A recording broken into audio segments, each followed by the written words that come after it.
All right, guys. So we're back, man. Been back for a while, but now we're back with the world famous, now internationally known, The Edge. Augi at The Edge. Oh, thank you for that. The Very people, nice, Alex. yeah, You've got kind of an interesting situation in Florida now, as looking to the world. Tell us about you have a strong feeling of support for the governor of Florida, but you're somewhat in doubt now. But yet, at the same time, you remember who he followed in office. So what's the story on that? well, this is Ron Desantis Uncovered, man. You know, he's the greatest governor in my opinion, because what I seen in Florida was Rick Scott destroy it. Rick Scott rape it. He raped the system. He went to court, beat the court system. He raped every system there is: the Medicare system, the court system, the police system, the Congress system, political system. I watched him, the financial system. I watched him rape all that and become the richest governor in the world's history. So, Well, when you say he raped the system, the thing I recall, he was involved in a Medicare scam with his corporation. What was that about? That's what some people said. He agreed with you there.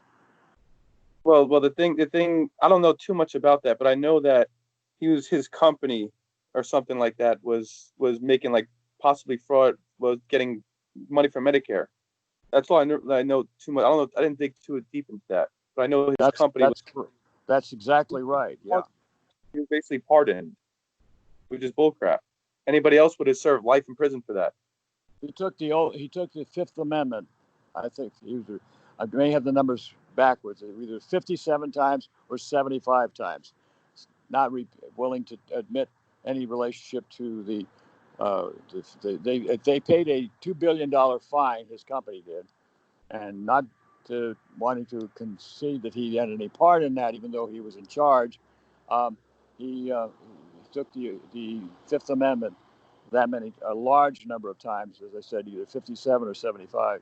But nonetheless, most people would never have been able to do that, and circumstantial evidence in most trials, and he was before a grand jury, would have put him in jail, as you say. But he did some other things later on during the hurricane, and on top of that, as governor. But this was just before he became governor. He had been part of this Medicaid scam, or Medicare scam. Go ahead. I'm sorry. No, you're good. Yeah. What was the stuff that he did with the hurricane and all that? What was that? That is frigging beautiful. That's amazing what he did. During the hurricane, this is when the one that went up, I think was it last year or the year before? Anyway, it went up from Naples up the middle of the state, the spine of the state. So all the people were in a panic. The nursing homes there were the storms that shut down their power. So he put out an all points bulletin to anybody in a nursing home. Please call the governor's office if you need any kind of help. Here's what the number you put up. He put the number up. All these things were gestures of humanity and of outreach of civility and kindness and protection to old people. Well, one of the nursing homes put the calls in for like 8 hours, never received a pickup on the phone, and in the end, 8 people died, and they were desperate to get taken out of it by helicopter or some other means, and they thought their governor, who had the power to do those kind of things, would do something like that. They didn't even pick up the damn telephone. This is Scott. He's no longer governor. So when he left and DeSantis came in, before DeSantis came in, he had a very close election against Andrew Gillum, who was former mayor of Tallahassee. He said, I will do something better. I will bring back Lake Okeechobee. I'll stop dumping let Okeechobee dump into the Gulf, because the Gulf dumping, which has been going on for the last few years, predominantly the Okeechobee dumping was into the Atlantic side, not the Gulf side so much. But when they started doing that's when the red tide really took off. In any event, he promised an end to those things, and he's pretty much DeSantis has pretty much kept his promise. But the matter with Scott is a two-term governor. He was put in twice. Amazing. Barely got in. Now let me ask you this: Why are people giving DeSantis so much heat when the coronavirus really isn't that bad in Florida? Well, there is that. Uh, I'm up here in Illinois, and I was just reading with some university students in this one. My former university I attended undergraduate was Bradley University. 12 of them are in hospital now, but you say it's not that bad. I can't attest to how bad it is in Florida. I've never talked to anybody who's had the virus, but the the numbers that are showing up in the hospitals are overflowing. Um, I think the problem was that he was too quick to open up everything. And I think the other thing that Desantis did is he should have left the beaches open and supervised, never closed them. That He was the could, biggest mistake. but But he said he wanted to leave the beaches open as long as possible, but he was pressured. The man obviously dragged everything out. He left everything as open as much as possible. I mean, you could see it in his eyes. He's like, well, guys, I want to leave it open longer, but they're killing me here. The I people think are, people on the outside in the fresh air and sunshine and it's been proven, are pretty much safer. All they had to do is break groups of people up on the beaches and kept the beaches open. That's one of the major reason people live in Florida. They don't want to live in the center of the state. They want to live near the beaches and all the stuff that's around that. Or they want to be in Orlando in Disney World or something like that. Now there another problem. But the one thing I see that if he'd have left the beaches open and done the other shutdown, a lot of things would have been normalized. But they weren't, and I think that was a fundamental mistake he made. Now the question is, Alex, is he going to shut down the uh, the beaches again and go back to that shutdown, or is he going to do something short of that? What's he going to do? You're the man that knows. he said he's not. One thing about it, he was a month ago. He said he's not shutting anything down. We're not going back to that quarantine. He said there's other solutions. He said that his exact words, I believe, were that there'd be more damage done economically than done uh, health wise, I believe. And also, he went on TV the other day and said everything's going down. All when I looked at the graphs myself in Florida, it literally looks like this. It's going straight down. Now you have spikes, yes, but when you look at yourself, you see that it's nowhere near April's levels. Well, one thing he could do, I believe, but it's his choice, and we don't have that option. But he could easily make masks mandatory without doing some other things at the same time. I think having people indoors all the time is less safe. I think it's less healthy, That's personally. how it is now. I don't know if you know this. You haven't been here, but now in Bradenton now, it's masks are mandatory. The masks are, well, Yeah, so whole city, no matter what. in Illinois, it's mandatory too. It's just, I think that's the lesser problem. But whether you shut Now, I had some lunch just about an hour or so ago at a bar where they had spacing at the bar and tables, a few tables here and there.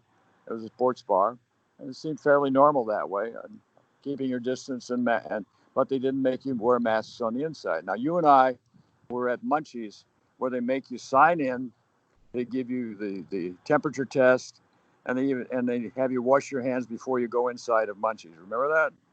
We Yeah, did but that. you don't sign in. You check in. You check in.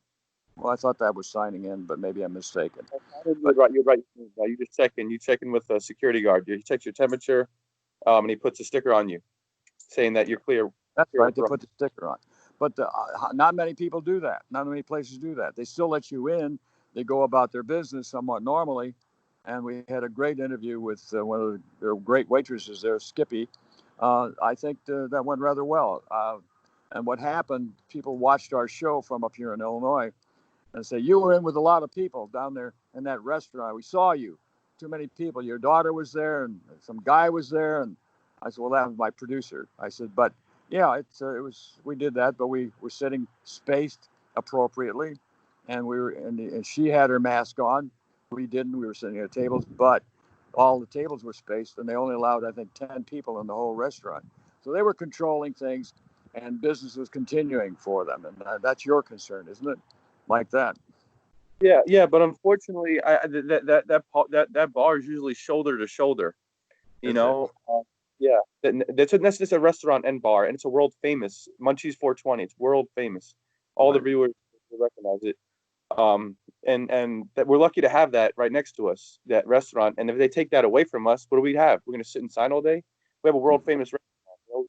You know? They're kind of ruining it. I used to go there at nighttime after work at midnight, and it's the only restaurant open till 4:20 a.m. So you can and they put movies on, and it's not a bar where you go. There's no bar fights. It's not like a it's not an aggressive bar. It's a bar mostly Not a women. rough bar. Huh? It's not a rough bar. No, it's a hippie bar, to be honest. I mean, it's a stoner. Sure. I mean, mostly girls go there. I mean, the guys go to the outside part, to the tiki part, and most of the girls stay in the inside part where you can watch movies and play little games, and it's got music, and you got a jukebox and stuff. You know, I like the I'd like the inside bar myself there, but isn't the outside bar for smokers as well? yeah. The outside bar is more of it's more of a tiki feel, like, you know, it's a tiki hut.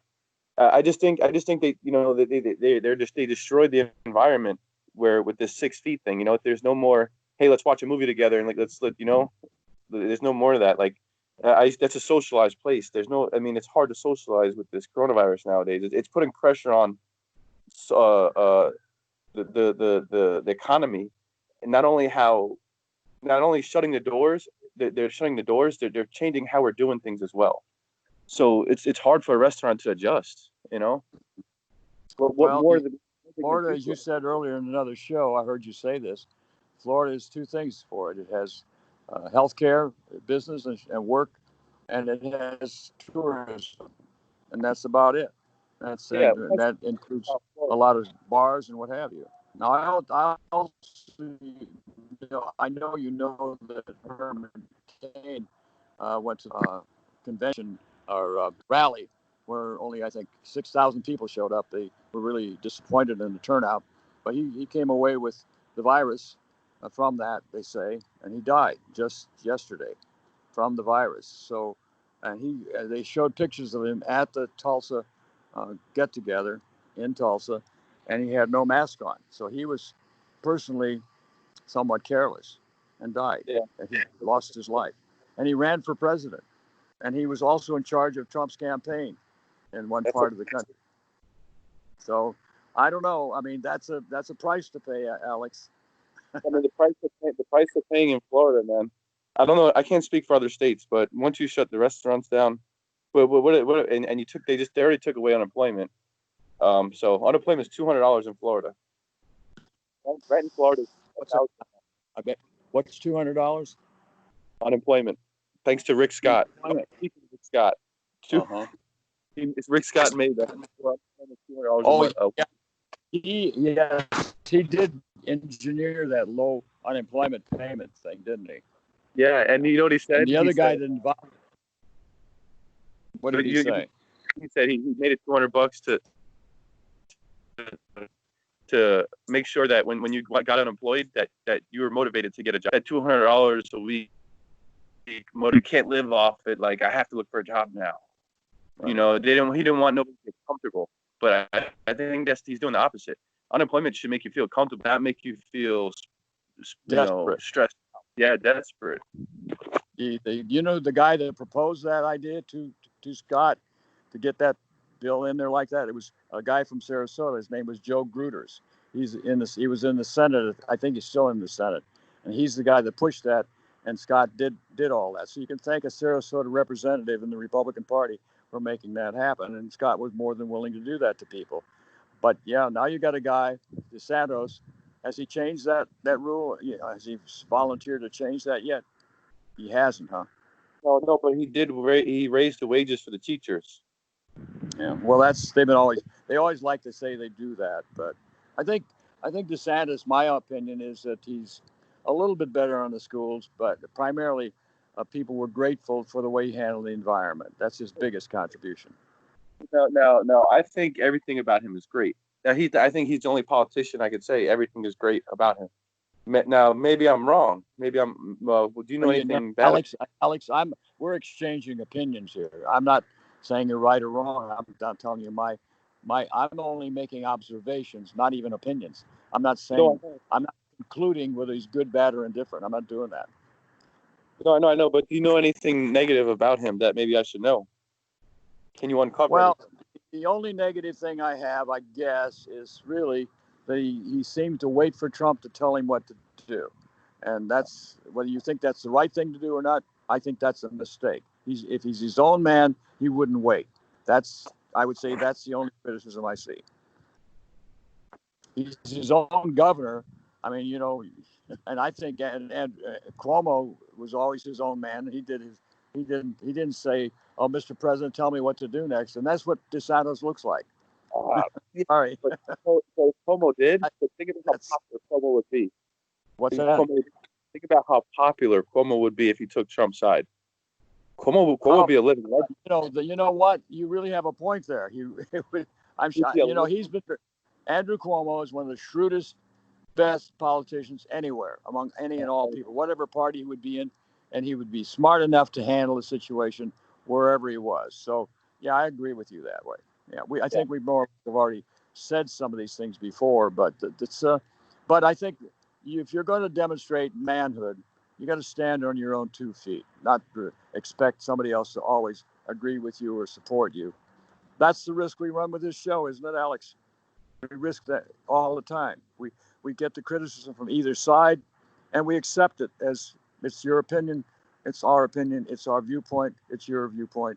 Share what you can, accept what you can, and tell us what you disagree with. It's fine. Do it. Go ahead and disagree. We're not going to tell people what to think or say. I'm not about to do that. And that's not what I think this show is about. This is The Edge, but this is your show, Solis Uncovered. I think it's the same approach, pretty much. Yeah. You know what? It's us expressing our freedom, because in other countries they can't do this. They can't talk against the government. They can't talk. They can't even make videos. China, YouTube is banned in China. They can't even make YouTube videos. I think you'd have to say certain countries, but you can't. You can. Europe is pretty much the same as we are in this regard. You're pretty free to do that there. So my granddaughter's over there now. She's considering the media a little bit. And she's a writer and all of that. So she's very, very articulate. I guess I don't know where she gets that, but she is pretty smart about things that way. But she is my grand. Anyway, Alex, you're doing fine with this. I appreciate your wading into this thing, and just keep it up is all I can tell you. I appreciate it, man. Yeah, it was good to hear from you, man. Hope to see you soon in Sarasota. Yeah, you'll see me next week sometime. Awesome. Yeah, the edge. People missing the edge. That one show did hecka great. Did it really? Well, I appreciate that, Alex. I was really gratified by that. I think it's the kind of show that people can watch more than once. And we always do want your commentary out there. At least I do. And I think, Alex, you do the same way. You want those people talking to you, telling you what you're full of crap, but I still am going to listen to you. Whatever you want them to, they're going to say, you want them to tell you. Oh, I have good news. So I checked my Facebook inbox. It says I have like 30,000 messages. Wow. Yeah, it's so much I can't scroll through them. But that's from my show and your show. And now now Joy is doing a show thing. But mostly mine and your show, man. We got so many people that want to talk to us. Well, I did mention before in the earlier show, I think something about that. She said she wants to lay down next to my voice on the show we had a little trouble with. So I hope it makes it. It's post-surgery, so if you don't have to, after she listens, doesn't have to go back to the hospital.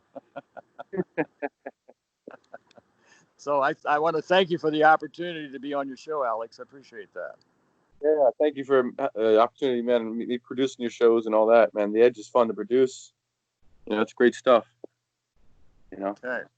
So we'll see you next week sometime, probably before the 10th, and we'll see what else is happening in the meantime. We'll keep in touch.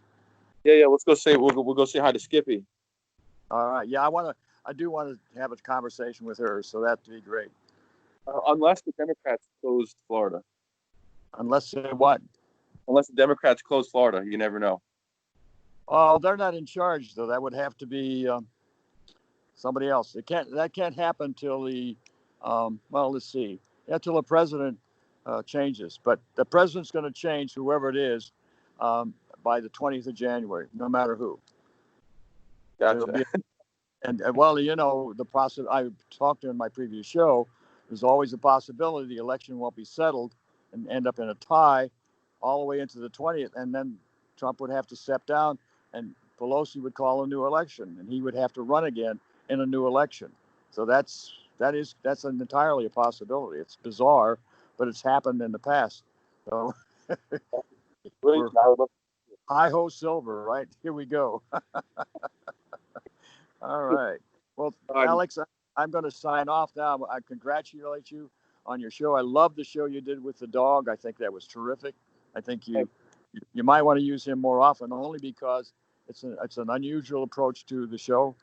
And when you bring a lovely animal in, everybody loves that. Nice touch, just is.